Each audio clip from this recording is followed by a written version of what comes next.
Assalamualaikum warahmatullahi ta'ala wabarakatuh. Waalaikumsalam warahmatullahi wabarakatuh. Alhamdulillahirabbil alamin. Wassalatu wassalamu ala Rasulillah Muhammad ibni Abdillah wa ala alihi wa sahbihi Rasulillah wa mawalah. Amma ba'du. Kali ini saya bersama salah satu mahasiswa Universitas Islam Negeri Sultan Taha Saifuddin Jambi. Nah, untuk itu dipersilakan untuk memperkenalkan diri nih. Perkenalkan, nama saya Ahmad Widodo. Saya dari Fakultas Adab dan Humaniora, Prodi Sejarah Peradaban Islam, dan semester 5. Semester 5. Untuk panggilan nama apa nih? Biasa saya dipanggil Awi. Awi. Ya. Nah, Awi, saya nih ada sosial eksperimen Islamik. Nah, jadi menjelaskan atau memaparkan tentang Quran surat Al-Asr. Tahu nggak surat Al-Asr? Tahu. Jadi surat Al-Asr itu juz berapa? Juz 30. Juz 30 ya. Surat paling pendek ayatnya ya. Nah, jadi hafal nggak nih surat Al-Asr? Alhamdulillah, hafal. Alhamdulillah. Boleh dicoba nggak? Boleh ya. Boleh. Ya. Bismillahirrahmanirrahim. Wal asri innal insana lafil khusri illal ladzina amanu wa amilus solihati wa tawasaw bil haqqi wa tawasaw bis sabri. Sadaqallahul azim. Jadi itu ayat dari Quran surat Al-Asr ya, ayat 1 sampai 3. ayat 3. Nah, jadi kata Al-Asr sendiri tahu nggak artinya? Tahu. Apa tuh artinya tuh? Demi waktu. Demi waktu. Ada nggak definisi lain yang terbenak di pikiran Awi ini tentang Al-Asr? Belum tahu saya. Belum tahu ya? Ya. Nah, jadi di sini saya ingin menjelaskan versi dari Ustadz Adi Dayat nih. Ustadz Adi Dayat mengatakan bahwa kata Al-Asri itu adalah waktu yang selalu kita lalui.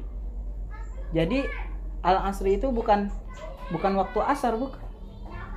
Jadi kata Al-Asri itu bukan waktu asar. Kalau asar itu masa namanya, masa. Nah, jadi kalau sholat asar itu bukan sholat sore, bukan. Nah, untuk itu kalimat Al-Asri adalah waktu yang selalu kita lalui. Setiap detik yang kita lalui itu namanya asar. Nah, dilanjutkan dengan ayat yang kedua. Innal insana lafi khusri. Setelah tadi didahulukan pada ayat pertama dengan kalimat sumpah oleh Allah. Nah, di kalimat ayat kedua diawali dengan kalimat inna yang artinya sungguh. Innal insana lafil khusri. Sungguh manusia itu, setiap manusia itu bisa berpotensi dalam kerugian. Maksudnya apa? Maksudnya adalah jikalau kita semasa dunia tidak memanfaatkan waktu dengan sebaik-baiknya, kita termasuk orang yang merugi. Maka dari itu bagaimana cara kita untuk menjadi orang yang tidak merugi?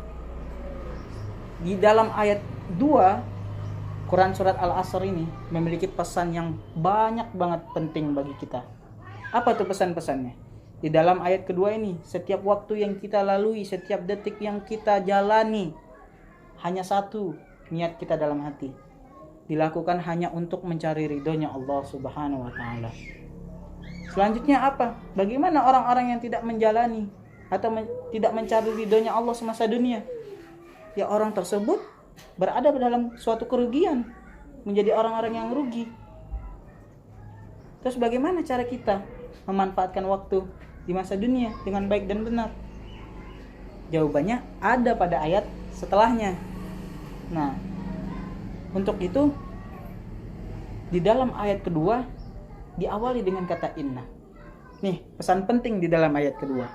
Jikalau di dalam suatu ayat ataupun kalimat diawali dengan kata inna dan anna, maka dikatakan kalimat tersebut adalah di dalam bahasa Arab ataupun kajian Nausorof dinamakan harfut taukid. Taukid. Tahu nggak arti taukid? Apa pemaknaan dari taukid kepada Quran surah Al-Asr ini? Belum tahu. Belum tahu. Belum. Makna dari taukid adalah menguatkan satu makna. Dari taukid itu bisa menjadikan apa? Menjelaskan atau menegaskan suatu makna. Satu makna itu menjadi tegas, satu makna itu menjadi kuat dengan adanya harfut taukid. Terus pesan penting apa yang ada di dalam Quran surat Al-Asr yang lain?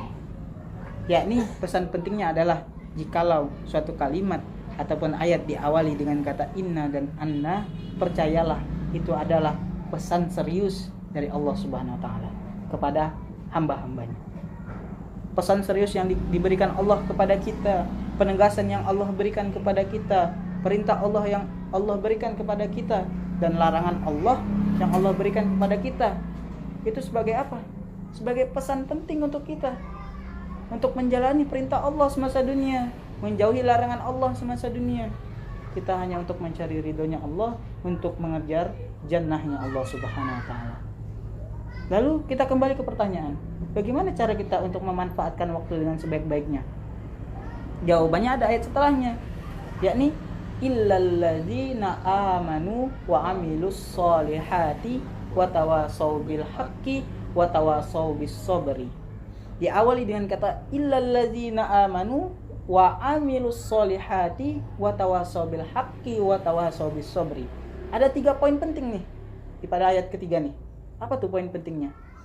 Illalladzina amanu, adanya iman, keimanan dalam hati, kokohnya iman, tidak pernah runtuh, tidak pernah mundur, iman tidak pernah lemah. Maka orang ini termasuk orang yang beruntung, bukan orang yang merugi. Poin kedua, beramal soleh. Sudahkah kita untuk beramal soleh, untuk menjadi orang yang beruntung? Apapun amal-amalan yang ada diperintahkan oleh Allah dan amalan yang diperintahkan oleh baginda Rasulullah, kalau kita bisa kerjakanlah.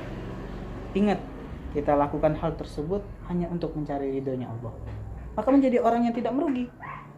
Yang terakhir, ketika kita menjalani di dalam ayat ketiga tadi, illallazina amanu wa amilus solihat wa tawasau bil haqqi wa tawasau bis sabri.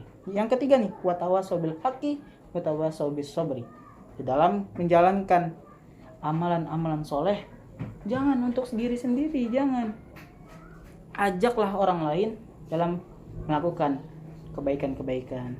Ketika kita telah melakukan kebaikan, maka kita akan menjadi umat yang terbaik. Tahu nggak umat yang terbaik itu umatnya apa? Yang ta'muruna bil ma'ruf, mengajak orang berbuat baik, wa tanhauna 'anil munkar, melarang suatu perbuatan-perbuatan mungkar, yang di mana man ra'a minkum munkaran, ketika kita melihat suatu perbuatan-perbuatan mungkar, falyughayyirhu biyadi, rubah dengan tangan. Dengan tangan itu orang yang seperti apa? Dengan tangan itu orang yang memiliki kekuasaan. Ketika kita tidak memiliki kekuasaan, apa yang harus kita lakukan? Falyughayyirhu bil lisan, dakwah secara lisan. Katakan dengan lisan, qulil haqqa walau kana murra. Kalau orang itu tidak menerima, katakanlah suatu hal yang pahit. Katakanlah suatu hal yang benar walaupun pahit. Tidak bisa dengan lisan, falyughayyirhu biqalbi, maka rubahlah dengan hati. Hati yang seperti apa? Berdoa untuknya dengan berdoa yang baik, untuk merubah dirinya untuk menjadi lebih baik. Dan apa? Berprasangka baik. Janganlah berprasangka suudzon, akan tetapi husnuzon.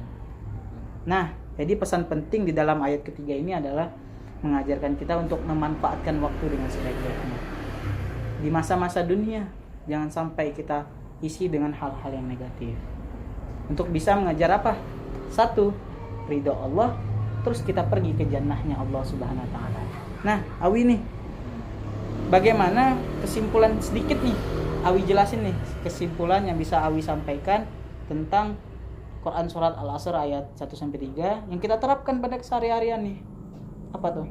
Jadi kesimpulan yang saya dapat dari penjelasan Anda, melakukan kebaikan, mengharapkan ridho Tuhan, dan mengajak manusia berbuat baik agar bisa masuk ke dalam jannahnya.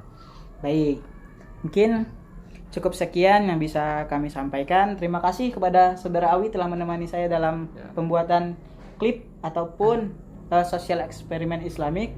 Mungkin jikalau ada salah kata dari saya dari awal hingga akhir, saya mohon maaf dengan sebesar-besarnya. Dan sekali lagi syukron kepada Ahmad Widodo atau dipanggil Awi untuk bisa membantu saya. Untuk itu saya akhiri, usikum binafsi bitaqwallah. Wassalamualaikum warahmatullahi wabarakatuh. Waalaikumsalam.